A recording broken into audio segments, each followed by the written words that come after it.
Today, we're going to be talking about gut health or our microbiome, and I'll go into the difference a little bit today. And this is actually part one of three because there's so much information, and I'm so excited to share it with you that I wanted to break it down into manageable chunks.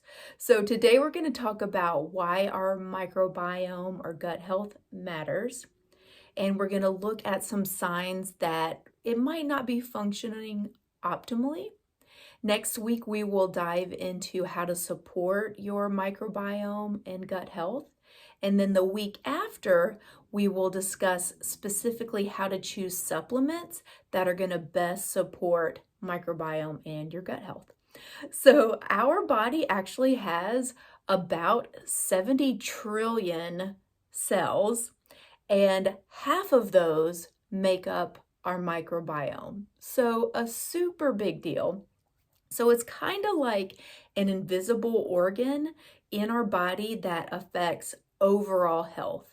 It supports all the organ systems in the body and kind of in an invisible way. So, scientists are discovering more about it every day. And in the past 10 years, they've been kind of blown away by how much the microbiome actually affects. So, it is more than gut health, but gut health is the majority of the microbiome. So we can semi-use them interchangeably because the gut health is such a big part, but I just want you to know that every single body system has a microbiome of its own, and each play a role in our immune system and overall health.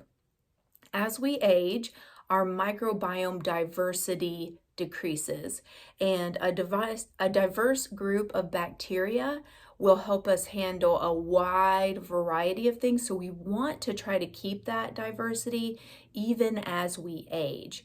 We really want to take care of our microbiome and our gut health as if it's a garden. We want to tend to it. We want to plant a variety in there. And then when the weeds come in or when the pathogens come in, there's no place for them to grow and flourish because we've already created a wonderful, beautiful place for our microbiome to flourish.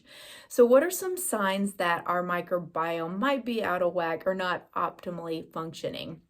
It can actually include autoimmune problems, digestive issues, sleep issues, skin rashes or skin allergies, sugar cravings, unexplained fatigue or sluggishness, unexplained mood disorders, depression, anxiety. I think a lot of people are surprised when they find out gut health actually does affect mood, but there's a strong connection there. And then it also unexplained weight gain or weight loss. And I will tell you, I was struggling with several of these after or right around turning 40. It might have even been a little bit before 40. So I do want to give you a call to action. Just remember, we're going to go deep into this next week. But today, the point is we want to start being intentional and consistent when we are supporting our gut health and our microbiome.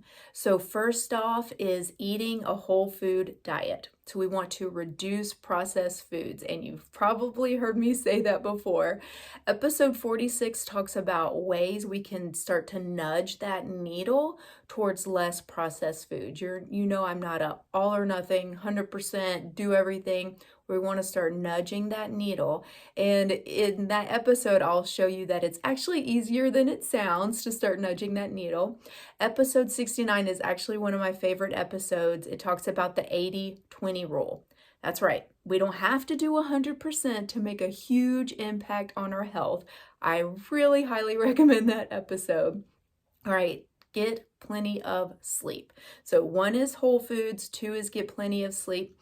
Episode 35 gives us 8 tips for a better night's sleep. And then, of course, exercise. I think we all know this. And if you hate to exercise, listen to episode 38, and I give you 4 tips to help make it more enjoyable. So maybe it doesn't feel like exercise, it's actually fun. And then take a probiotic and prebiotic every single day. every single day. And I'm going to talk more about this in future episodes, but what makes our probiotic, doTERRA's probiotic, special is that it's double encapsulated. And the first one opens in the stomach, releasing the microbiome bacteria that's really needed in the stomach. And the second capsule does not even open until the small intestine. And that is such a huge deal because that's where we need that bacteria most, is in the small and large intestine. And with other brands, the stomach acid kills everything when it hits the stomach, and it almost never gets to our small and large intestine. And that's really where it's needed most. I hope you subscribe and follow. Tune in for the next two because microbiome's a huge deal. I hope I showed you that with it being half of our cells and all the things that show that it might be off. And we're going to start intentionally and consistently gardening our microbiome so that we have optimal overall health. I'll see you next time.